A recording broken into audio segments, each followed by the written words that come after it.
Okay, so now we're going to start with the third section of the measurement chapter, the unsolved numerical question number 1.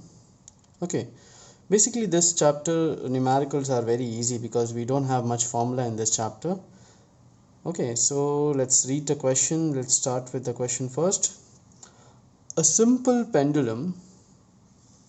So here we are talking about simple pendulum which complete 40 oscillations in 1 minute. So find its frequency and time period. Very simple. Let's draw a pendulum first. Okay, so this is the diagram for the pendulum. Okay, so the question is we need to find out the frequency first and the time period then. Okay, so let's start with the solution.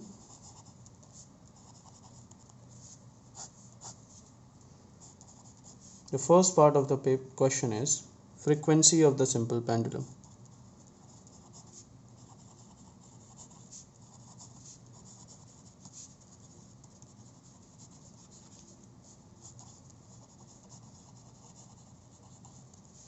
Okay, we know that the number of oscillation completed by a pendulum in 1 second is called frequency. So we can write this definition as number of oscillations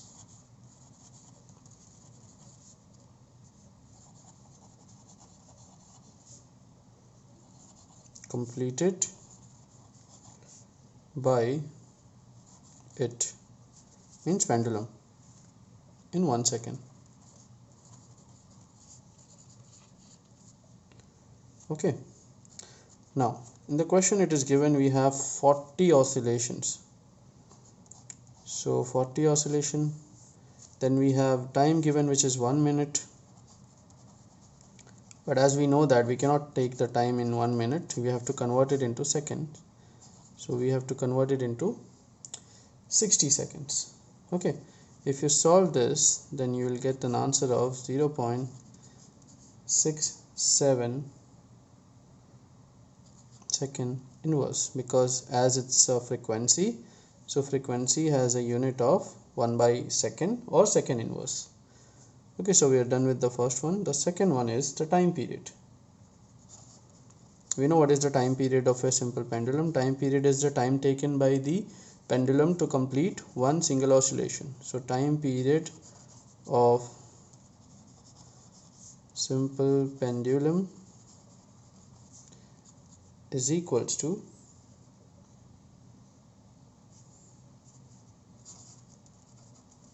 time taken for one oscillation, okay, which is equals to,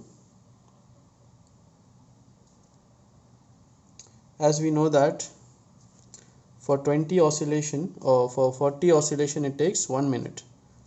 So for 40 oscillation it takes 1 minute, so we have to divide by, sorry, it is a time taken, so 1 minute, so it means 60 minutes, 60 seconds.